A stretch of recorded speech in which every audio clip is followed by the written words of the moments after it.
Shalom, Kenya. Shalom, Kenya. Shalom, Kenya. Everybody say Shalom, Kenya. Tangaza amani. Shalom, Shalom, Shalom, Shalom. Oh, Kenya tulipigania. Mbona tena tupigane wenyewe? Kwa misingi ya ukabila. Oh. Eti kumwaga damu wenzetu. Wakenya na walilia. Tusimwage damu, tusimwage damu. Tupendane, tupendane, Wakenya. Tupendane, tupendane. Naomba tusaidiane, tusimame tuimbe kwa pamoja, tutangaze amani Kenya, tusimame.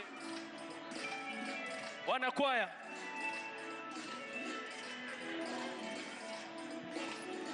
Hey! Tuende pamoja. Mungu la tueleza. Penda jirani unavyojipenda. Tende mema unavyotaka utende wewe. Wakenya mbona tuchukiane? Kwa misingi ya mahali tumetoka. Ombi langu mbe. Hey, shika jirani mkono hivi.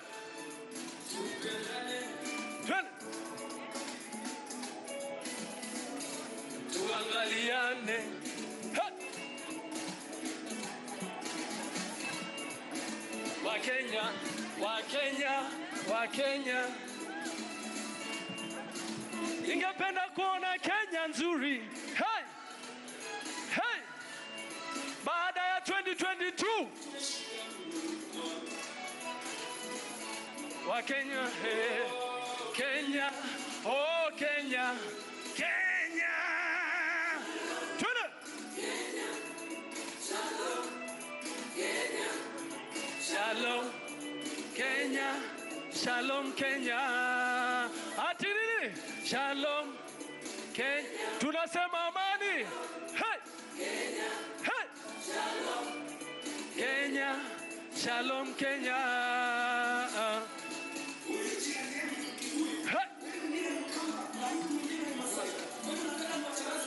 Hatuwezi kubali damu imwagike. Mungu anatubeba. Kenya iko na amani. Hey. Hey. Sisi ni watu wa Mungu. Sisi tuna Mungu moja. Tupendane, tupendane, tupendane. Hey!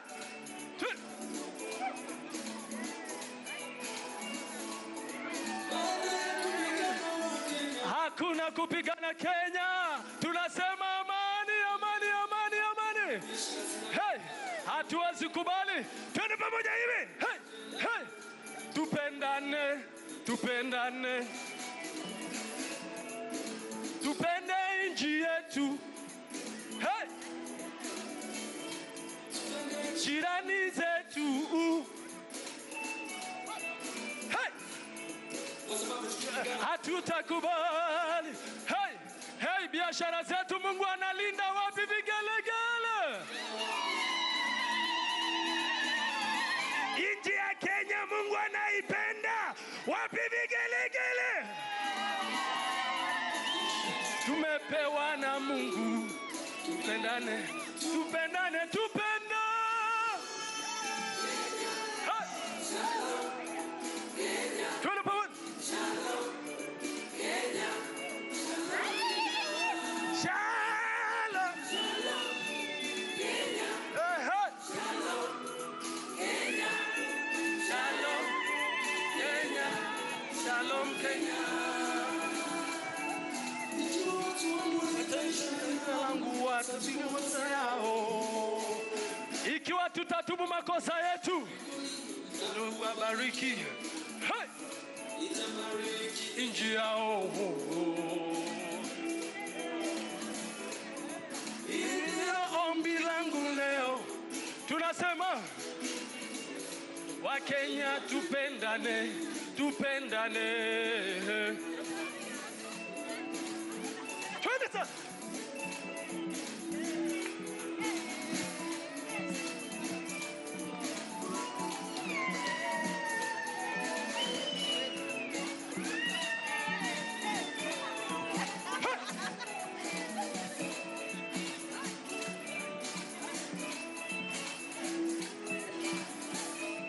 Thank you so much. Shalom, Kenya.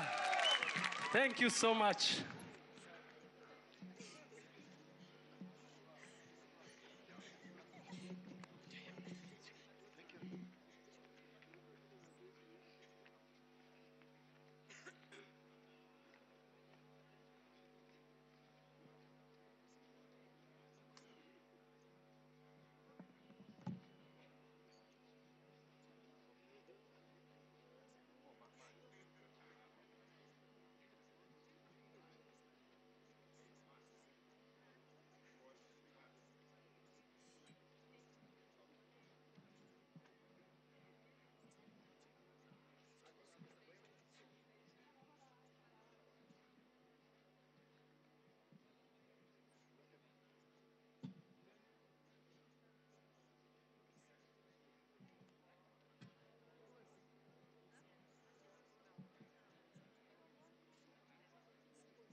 Naam, barabara kabisa mpenzi mtazamaji, kama unavyoona ni picha za moja kwa moja kutoka ukumbi wa Bomas, na kama mnavyoona tumetumiwa na barua moja hapa ukisema kwamba leo hapo mwendo wa saa 9 basi Iebc Bwana Wafula Chebukati ambaye ni mwenyekiti ataweza kumtangaza mshindi. Kwa hivyo basi taifa litajua rais wake wa 5 siku hii ya leo.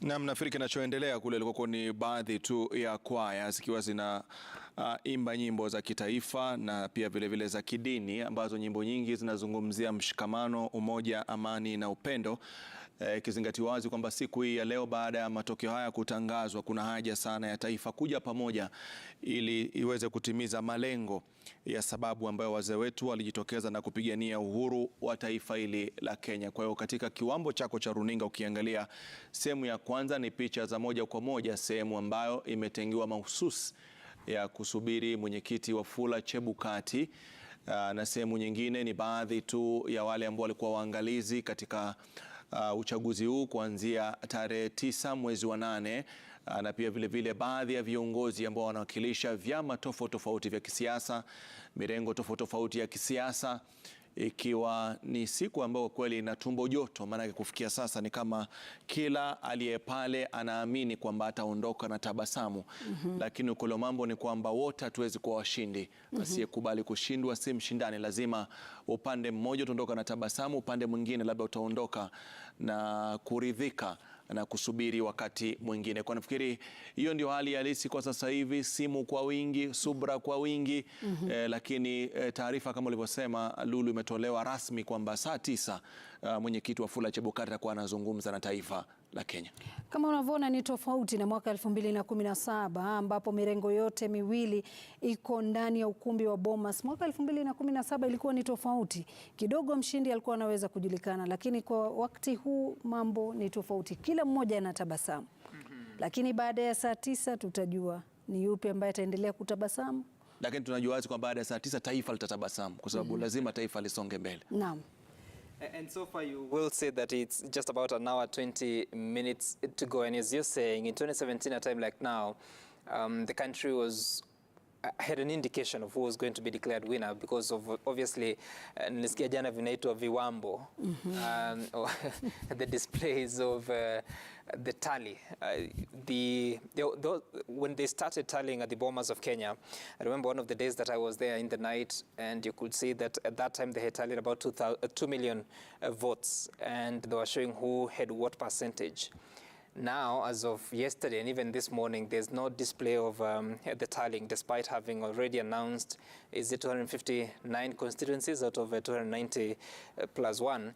So therefore, majority of Kenyans do not know what is the ultimate tally that will be contained in Form 34C, which is the summary of all results of the presidential election from the constituency. So it's a question of waiting, but you understand that already Chairman of Iebc is already within the Bomas of Kenya, waiting for the expiry of the 1 hour 19 minutes now. So that na umezungumza swala moja labda Sam tukuuliza kwamba tulikuwa tumesalia kupata matokeo ya maeneo bunge 32. Unaona kwamba yatasomwa kabla saa 9 ama pengine atakuja kujumuishwa kwa pamoja na baadaye tuweze kupata matokeo rasmi ya rais? It appears that he may, because the law requires you have to announce what is the outcome in every constituency. So this is what they haven't done. So they have to do it unless, I don't know, unless they have communicated to the agents, because we saw that agents had been called, agents of the 4 presidential candidates had been called for a private meeting, unless that was made known to them. But it's also probably a responsibility to Kenyans to inform them what those Forms 34Bs are saying in as far as constituency tallies for the remaining constituencies, but also to include the diaspora vote, which of course you have to raise questions because they were actually among the first Form 34As to arrive into the portal. So that we're still here and there's no indication of what the tally is from the 34B of the diaspora is still a question that we have to grapple with, and we hope that the Commission will be in a position to declare it before going ahead with the ceremonies of the afternoon. Na pia tunaarifiwa kwamba dakika 30 kabla ile mwendo wa saa 9 basi wagombea urais wataweza kupigiwa simu na mwenyekiti wa Iebc Bwana Wafula Chebukati, kama tuliweza kuambiwa. Mshindi atapigiwa kwanza, alafu kwanza anapigiwa rais wa Jamhuri ambaye ni Rais Uhuru Kenyatta, alafu simu ya pili itaenda kwa mshindi na simu ya tatu itaenda kwa yule mwenye alipata kura chache katika chaguzi hizi, na pia vile hawatasahau wale wagombea wawili ambao waliweza kuwania kiti hiki cha urais, haswa Bwana David Wahiga Maure na pia vile Bwana George Wajakoya. Na mbali na hayo pia asasi za kiusalama pia zitaweza kupigiwa simu kuweza kuelezwa ni nani atakuwa rais wa 5 wa Jamhuri ya Kenya. And I think it's a fair expectation, because if you participated in an election as a candidate, it is fair for you to be informed how you fared and what the outcome is just before it's announced to the country. Because in as much as the country is the biggest stakeholder here, you're also part of that very significant stakeholder, because you put yourself out there to ask for the votes of Kenyans. So whether you've gotten it or you haven't, it is a fair expectation, a legitimate expectation to say so, for you to be informed of what the outcome is. Na pia vile pengine kuwafahamisha tu wananchi kwamba kuna mengi ambayo yanaendelea hivi sasa katika runinga yetu. Tulikuwa tumekuonesha picha za awali, labda pengine nje ya ukumbi wa Bomas hali ikoje, tukakuonesha picha pia vile ndani ya ukumbi wa Bomas hali ikoje. Ukiangalia ni nje pale ambapo maafisa usalama wako wameshika doria. Si kila Mkenya yoyote ambaye anaweza kuwa na gari lake na karuhusiwa kuingia kule ndani, la hasha. Ni viongozi ambao watakuwa wanaruhusiwa kuingia pale, na wale ambao mapema vyama walikuwa vishaweza kuwatafutia vibali vya kuweza kufika eneo kama hili. Wako waangalizi pia vile ambao wako pale. Wako pia vile mabalozi, baadhi ya mabalozi ambao wako hapo ndani. Kwa nafikiri kwamba hiyo ndio hali ya hili hivyo hapo, kwa ni nje kabisa katika ukumbi ile wa kuelekea katika ukumbi wa Bomas. Usalama umeimarishwa na utaratibu lazima unafuatwa hapa kuhakikisha ni nani anaingia na nani ambaye haruhusiwi kuingia. Kumbuka ni shughuli muhimu ambayo usalama lazima ni muhimu sana, ikizingatiwa kwamba muda wote tunapokuwa tunaendelea huenda tukakuta wagombea wote wa urais wakiwa wamefika mahali kama pale. Na kwa sababu kutakuwa na mmoja ambaye atakuwa ni rais mteule, basi lazima usalama wake pia vile utakuwa unabadilika, na lazima upewe kipaumbele hata kabla hajafika pale, manake vyombo vya usalama vinajua wazi kwamba hii itakuwa hivyo. Kwa hiyo hivyo ndivyo ilivyo, maafisa wa polisi wakishirikiana kutoka vikosi tofauti kuhakikisha kwamba kila kitu kiko shwari. Na pia ndani ya ukumbi wa Bomas umeona kwamba kwa wameka kama mfano wa uzio, maafisa ambao wameweza kusimama kuweka kama ukuta ambao kuhakikisha kwamba waliokaa kule pembeni hawezi itilafiana kwa chochote ambacho kinaendelea huku chini, ikiwa sehemu ambao wanailinda zaidi ni meza ambayo unatarajia kwamba pale ndio mbivu na mbichi zitakuwa zinajulikana ikifika mida ya saa 9. Na pia kuna mpangilio wa jinsi walio ndani ya ukumbi ule wanapaswa kuketi. Kama tuliweza kumsikia hapo mwendo wa saa 4 aliweza kusema kwamba anaomba nafasi ya familia ya wagombea Tabitha Motemi. Naam, wakae karibu na dais. And actually, Rashid, that you speak of that table in the center, it looks like, because remember, Form 34C that has the tallies from all the constituencies, it has to be signed, especially by the agents of the presidential candidates. So it appears like that's where they will be sitting to be in a position to sign that Form 34C. Thereafter, that Form 34C will be taken to the Iebc chairman Wafula Chebukati so that he is able to fill Form 34D. And 34D may be a form, but it is the certificate of the winner. So if indeed this election will produce or has produced a winner of who will be the president-elect, there has to be the Form 34D, which is the certificate of election awarded to the winner, and that is what they will use to go ahead now and be sworn into office. But also it becomes a part of the evidence that has to be presented before the Supreme Court should any person be dissatisfied with the election, the presidential election outcome. So they will have to carry the Form 34C and also the Form 34D, but also part of the evidence would be all the election-related material. For instance, the 34As, all the way from the polling stations to the constituency level at Form 34Bs, and everything else that will be relevant to really adduce before court. Naam, ni swala zito kwa sababu ukiangalia Sam Gituku yule ambaye anasubiriwa kuweza kutangazwa hapa atakuwa na jukumu zito kabisa, kwa sababu kumbuka kwamba anakwenda kushikilia nafasi ambayo ni muhimu sana katika taifa letu la Kenya. Kwanza ni kuhakikisha kwamba atatupa baraza la mawaziri uteuzi wake ambao utakuwa ni wa kuridhisha zaidi, na baadaye bunge litapewa nafasi ya kuweza kuwapiga msasa wale mawaziri ambao ndio itakuwa ndio kama uskani wake wa kuendesha hii serikali vile ilivyo. Kwa hiyo ni kwamba kura yako kuchagua kiongozi bora ina umuhimu sana, kwa sababu na yeye pia ataweza kuhakikisha kwamba hata kubali tu baraza la mawaziri ambalo limeweza kuendekezwa kwa misingi ya kisiasa, lakini atataka baraza la mawaziri ambalo limeweza kuundwa kwa misingi ya utendakazi na uwajibikaji, ambapo mawaziri wakifanya vyema katika wizara zao ni hakikisho kwamba huduma zitafika mashinani na taifa litakuwa linasonga mbele zaidi. Nafikiri kwamba ni hatua mojawapo muhimu sana kuangalia ni nani ambaye atakuwa anapewa dhamana ya taifa hili la Kenya, na baadaye tuangalie atakuwa na